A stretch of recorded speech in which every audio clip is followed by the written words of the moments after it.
They are the oldest people ever to run for president, breaking by only 4 years the record that they set. Welcome to Watch Mojo. And today we're addressing 20 key questions that will determine the outcome of the 2024 presidential election. The news is coming in at light speed, so we are here to break it down for you. Who wants an open border? Who wants high interest rates? Who wants all electric vehicles? And they're fine, but you want to have choice. Will there be a presidential debate? Both Joe Biden and Donald Trump have signaled a desire to avoid a presidential debate. On radio. What they said to immediately, he says. Immediately? Yes. Will you debate him? If I were him, I'd want to debate me too. He got nothing else to do. Trump skipped the Republican primary debates altogether. In 2022, Trump forced the Republican Party to withdraw from the Commission on Presidential Debates. If a debate took place, would Joe Biden be a gaffe machine, or could he use the forum to quash any worries about his sharpness? Would Donald Trump's usual bombast win the day, or has the shtick gotten stale? The two men appear to be playing a game of chicken, waiting for the other to pull out and accept the blame. I think that he has to debate. I think that you owe the American people that, no matter what. And Donald Trump is extremely difficult to debate. Can Biden overcome his poll numbers? President Biden's poll numbers started out strong, but particularly since the hasty troop pullout from Afghanistan, his numbers have taken a beating. A lot of people are down on Joe Biden's leadership. They're worried about his ability to finish out his term strong. They're worried about things around the economy where Democrats are less trusted than Republicans. The withdrawal from Afghanistan, despite public support and despite having been initiated by Trump, took a toll. Since then, the public's approval of Biden's handling of everything from the border to the economy has been lower than Trump's. He's taken drubbings in the media, and good polling news has been few and far between since the midterms. Yeah, I mean, from the president's standpoint, certainly it's concerning to be behind Donald Trump at all, certainly by 5 points. That's the largest lead Trump's ever had over Biden in our polling. Still, despite those numbers, Democrats have been racking up wins up and down the ballot. Will Biden's poll numbers improve? If they don't, will it matter? Can the GOP and Trump catch up on fundraising? At the end of 2023, the RNC was running low on funds, and some big money donors who were dissatisfied with Trump spent millions in the GOP primary. And then in the fourth quarter, you can see what happened. Trump dropped off, Biden took off, and so in total, Biden has substantially outraised Trump in this cycle. Republican candidates down ballot are going to need financial support. Then there are Trump's legal costs. As of this video, the former president is trying to install a diehard supporter at the top of the RNC, and the organization's number 2 would be Trump's daughter-in-law. Prognosticators fear that donations will be directed to Trump's legal defense and judgments. He's also spending a lot on his legal fees from his fundraising. Last year, he took $55 million of money that his donors gave him and used it on his legal fees. May well have been all of his legal costs for what we know. Meanwhile, Biden is outraising Trump personally, and down-ballot Democrats are doing well. Will it make a difference? What is the status of swing states? Thanks to the Electoral College, 7 states, really as few as 3, will determine the fate of the election. Michigan, Pennsylvania, and Wisconsin, the former Blue Wall states, are everything. Fewer states being classified by experts as being true toss-ups. In fact, 2024 may have the fewest toss-up states in recent political history. The margin in those states has been less than 100,000 people in each of the last 2 presidential elections. Georgia, Arizona, Nevada, and North Carolina also have a part to play. Will Biden's accomplishments help him with unions in Pennsylvania, Michigan, and Nevada? Or will Trump's cultural appeal to working-class voters win the day, as in 2016? Even if he gets those 3, where he's made the biggest improvement, he still will need to win at least one of those Midwest states, Pennsylvania, Michigan, or Wisconsin. The Democrats have been banking on reverse coattails saving Biden. Local races and down-ballot candidates who are very popular could bring enough voters out to make the difference. Can Biden overcome his deficit with African-American voters? Former Vice President Joe Biden was floundering after the first 2 Democratic primaries in 2020. It was African-American voters in South Carolina who gave Biden the momentum he needed to win the primary and the White House. I wouldn't be here without the Democratic voters of South Carolina, and that's a fact. The president and vice president have made multiple trips to the state to target black voters, but support may be softening. As with many Democratic constituencies, enthusiasm for Biden has dropped precipitously among these voters in the last 4 years. Economic concerns and dissatisfaction with Gaza in particular have soured some younger black voters on the president. How concerned are you that people will sit this election out? I'm very concerned about it. I am concerned that so many of our community, and I understand, feeling that some of the issues that are more relevant to us are not being addressed. At the same time, the lingering threat of white supremacist power has many African Americans afraid of a second Trump term. Can Biden regain their confidence? Will their fear of Trump be enough to juice turnout? Will Trump be kept off the ballot? A number of legal pundits, including renowned conservative judge J. Michael Luttig, have been banging on one particular drum for over a year. According to their theory, Section 3 of the 14th Amendment prevents insurrectionist officials from regaining office. The big question will be whether or not it holds, because this is surely going to the U.S. Supreme Court, and I have a lot less confidence that the U.S. Supreme Court will decide that Donald Trump should be disqualified from the ballot, given that conservative majority on that court. They've filed legal briefs in multiple states to pull Donald Trump from the ballot. As of this video, several states, including Maine and Colorado, have taken this theory and run with it. The Supreme Court has heard arguments challenging Colorado's ruling. Legal experts believe this challenges DOA in the conservative Supreme Court. The kind of burden of proof was really on the Colorado side, and I think I agree with the general consensus that by the end of the very intense 2 hours, Colorado just hadn't met that burden. Still, if there is a SCOTUS surprise, how many states will it affect? Will red states create an excuse to drop Biden in response? And will any of it matter? Will the GOP caucus turn off voters? Some Democratic operatives believe they've found the secret sauce for 2024 electoral victory: run on Republicans being weirdos. This Republican-controlled 118th Congress is one of the least productive in history. On Capitol Hill, Democrats and Republicans don't often see eye to eye on the issues. But there is one thing both parties seem to agree on. This is the most ineffective Congress that we have seen. Shame on us, both parties. We sold the American public out on everything. They've burned through multiple speakers of the House, are pushing messaging that only appeals to their far-right base, and are engaged in vicious infighting. They support unpopular abortion bans, kill conservative bills to address the border, and refuse to aid Ukraine. In February, the New York 3rd Congressional District special election to replace George Santos may be a bellwether. Democrat Tom Suozzi heading back to Congress after winning New York's special election. He defeated Republican candidate Mazi Pilip 53% to 46%. Wasn't even close. Suozzi will replace ousted Congressman George Santos in New York's 3rd District. It flipped nearly 16 points in less than 2 years. Centrist voters and independents may be sick of the GOP shtick. Roadblocks are less popular than governing. Can Trump win without an actual vision for governing? Do institutions of democracy hold again? After the 2020 election, Donald Trump tried everything he could to maintain his grip on power. So if the Electoral College does elect President-elect Joe Biden, are you not going to leave this building? Just so you, certainly I will. Certainly I will. And you know that.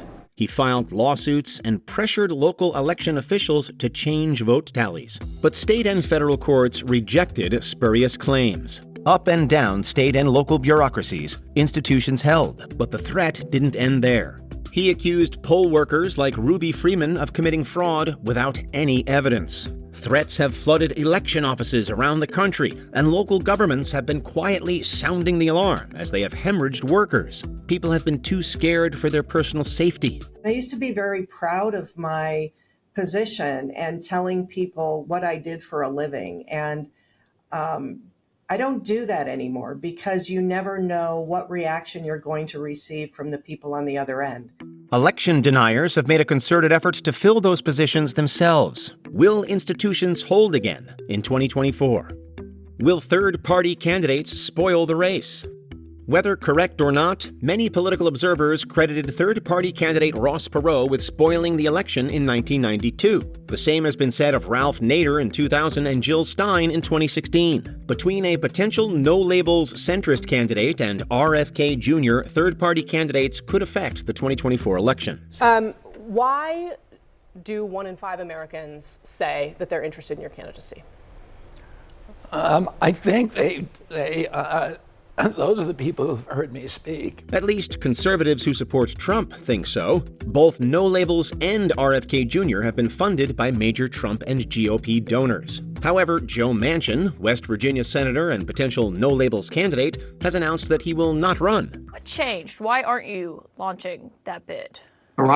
Or I guess I'd be there, but I mean, just get good people involved. RFK, who has expressed interest in the Libertarian Party, is likely not going to get their endorsement. The possibility of any major third-party challenger making the ballot is up in the air.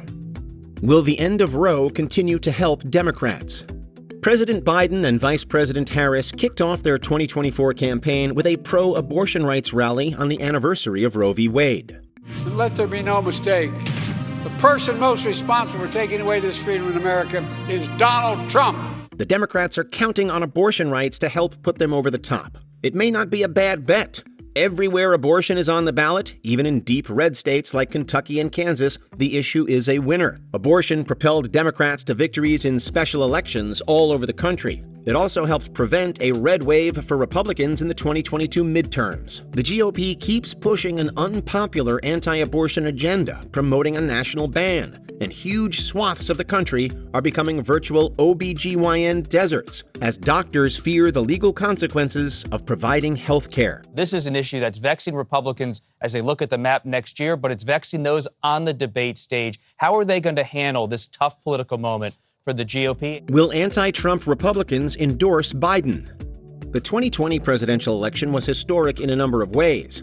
One surprising bit of history, the roughly 100 Republican officials and former officials who endorsed Joe Biden. And I went for Biden because I've known him a long time, and I think he can bring everybody together. They saw Trump as an existential threat and chose to put country over party. The 2022 midterms saw something similar. Congresswoman Liz Cheney, the face of the anti-Trump Republican movement, endorsed a handful of national security Democrats for Congress. It was the first time she had ever done so, believing that the current iteration of the Republican Party is too irresponsible to be trusted with power. Will she and the other Republicans endorse Biden? Will Nikki Haley and Chris Christie join those ranks? I'm not voting for Donald Trump under any circumstances. Now, who I might vote for, I'll wait to see the complete field before I make my judgment. Do you rule out voting for President Biden? I can't see myself voting for President Biden. But you don't rule it out? Would those endorsements make a difference with swing state moderate voters? What role will inflation play? The COVID-19 pandemic wreaked havoc on the world's economies. Inflation spread like wildfire, but the U.S. had one of the strongest post-COVID economic recoveries on the planet. The rate of inflation has gone down more effectively than any other developed nation. The Labor Department's latest look at the U.S. economy raises new questions about just how fast inflation is easing.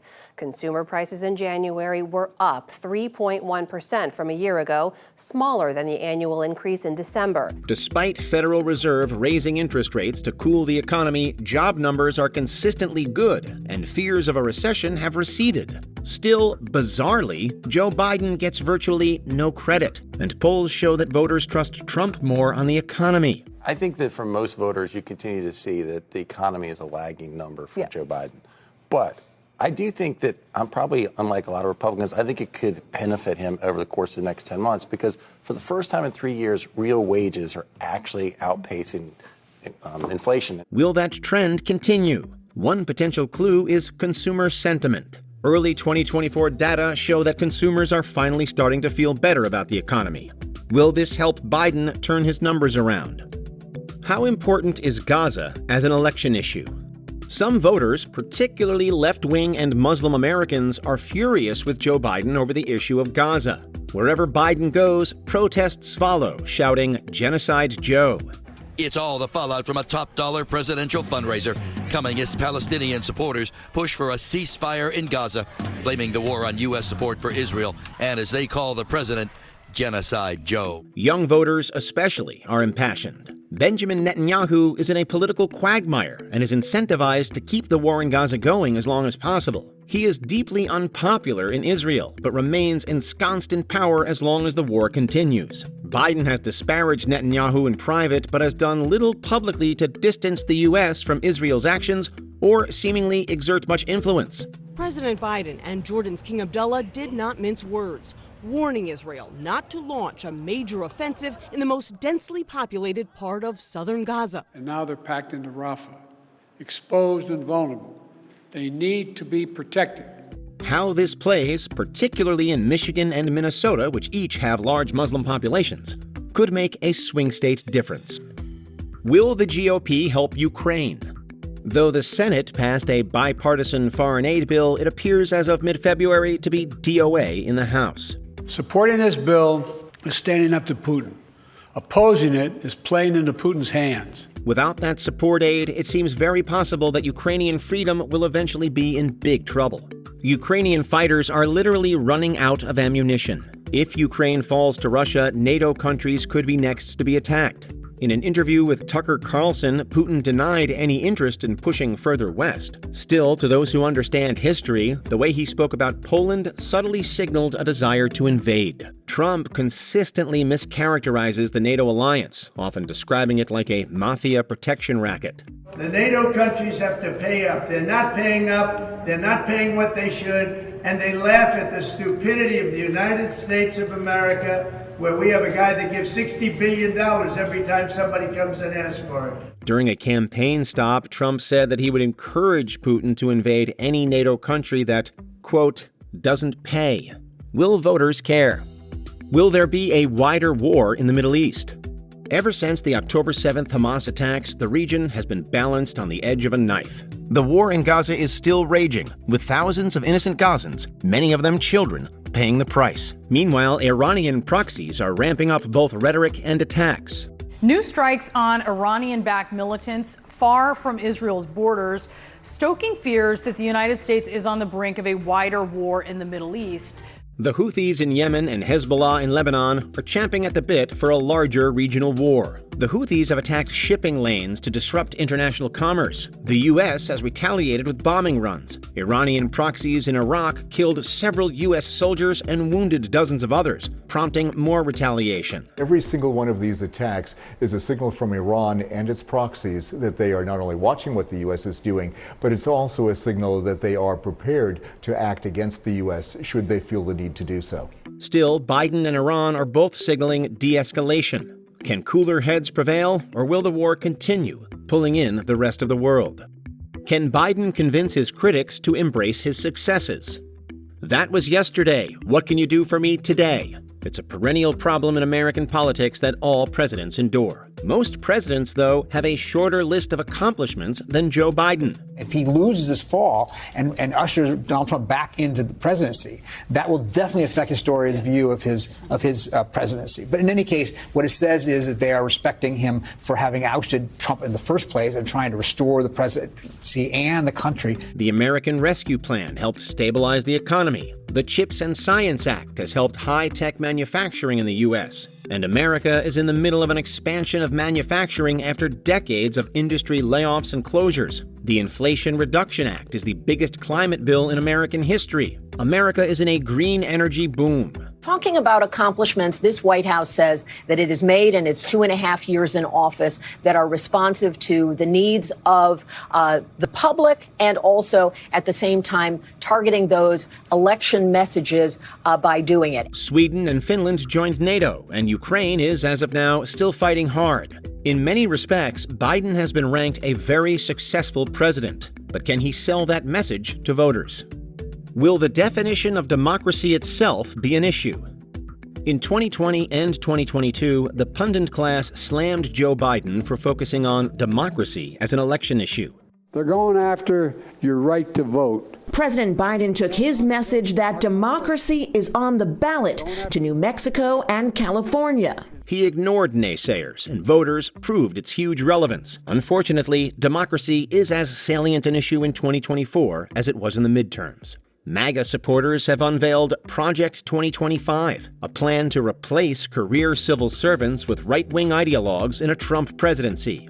So here we have, dozens of groups, hundreds of people, millions of dollars to put together a schematic plan for Trump to come in. And at the heart of it is getting rid of 10,000, 50,000, 100,000 or more federal workers. Ostensibly independent judges with lifetime tenure on the Supreme Court keep taking more and more prominence during an era of deadlocked partisanship. Pro-democratic voices keep sounding the alarm that democracy itself is on the line in 2024. Will voters believe them? Even if they do, will it matter to voters as much as the border and kitchen table economic issues? Will Biden or Trump's age be a determining factor? Voters left, right, and center are concerned about Joe Biden's age. There's strong feeling in the country, it's bipartisan, that when he takes office at 82, he's too old to serve a 4-year term. His public appearances tend to involve shorter speeches than they used to. His arthritic spine causes him to walk in a stilted manner, making him look older. Though people who have dealt with him, including ex-Speaker McCarthy, confirm he is still sharp, the concerns remain. Trump, too, is less coherent in public speeches than he used to be. Republicans pound Biden's age while ignoring the same liability in Trump. The Democrats have not done much to assuage concerns and are even sometimes dismissive. The Biden I see, the Biden I know, can run laps around Donald Trump. The question is, how do you get that Biden out so other Americans can see him instead of a gaffe at an angry 6-minute press conference? Still, poll after poll cites Biden's age as a significant concern. If the Biden camp can't find a way to message his fitness, his campaign could be at risk. Who gets the blame for the border crisis? Democrats have long de-emphasized the southern border as a political issue, while Republicans have historically overemphasized its importance. But we begin tonight with an emergency, a crisis, a catastrophe. At least that's what Republican lawmakers have spent the last few months calling the situation at the southern border. One thing is absolutely clear. America is at a breaking point with record levels of illegal immigration. But these days, it's an issue that cannot be ignored. Southern governors like George Abbott in Texas have pushed the issue to the point of a constitutional crisis. Polls have shown that voters trust Trump on the border more than Biden. But the special election on Long Island to replace George Santos painted a dire picture for the GOP, as voters were furious at Trump and the House Republicans for killing a conservative border bill. So he's going to kill the bill because he doesn't want James Lankford, a conservative Republican, to work with Democrats on a problem that he says is the worst problem in America. If Democrats can pin the problems at the border on Trump and the GOP, that could win Biden a second term. Before we continue, be sure to subscribe to our channel and ring the bell to get notified about our latest videos. You have the option to be notified for occasional videos or all of them. If you're on your phone, make sure you go into settings and switch on your notifications. Will voters care about Trump's charges? Donald Trump is facing 91 criminal counts in multiple jurisdictions. He was found civilly liable for abusing and defaming E. Jean Carroll and massive financial fraud in New York. A judge determined Mr. Trump had grossly inflated the value of his holdings to essentially snooker banks and insurers into offering better terms. And of course, the former president's imminent legal predicament doesn't stop there. Trump's legal strategy has been focused on delaying as many of his trials as possible until after the election. His fears are well-founded. The polls that show him beating Joe Biden flip if he were to be convicted of a crime. Timing is really at the heart of this controversy because Trump wants to delay, try to push this case back until after the November election. But Jack Smith, he wants to bring this prior to the election. He's thrown a legal Hail Mary, pushing a dubious legal theory that as president, he was immune from criminal prosecution. Will the Supreme Court allow him to delay his cases, or will they punt? Can he delay his trials until after the election? If not, will a conviction tank his candidacy? Are there any news junkies out there who think we left a major question off our list? Let us know in the comments below. In terms of a second term, there's a lot of work to continue to do to build on our successes. Did you enjoy this video? Check out these other clips from WatchMojo and be sure to subscribe and ring the bell to be notified about our latest videos.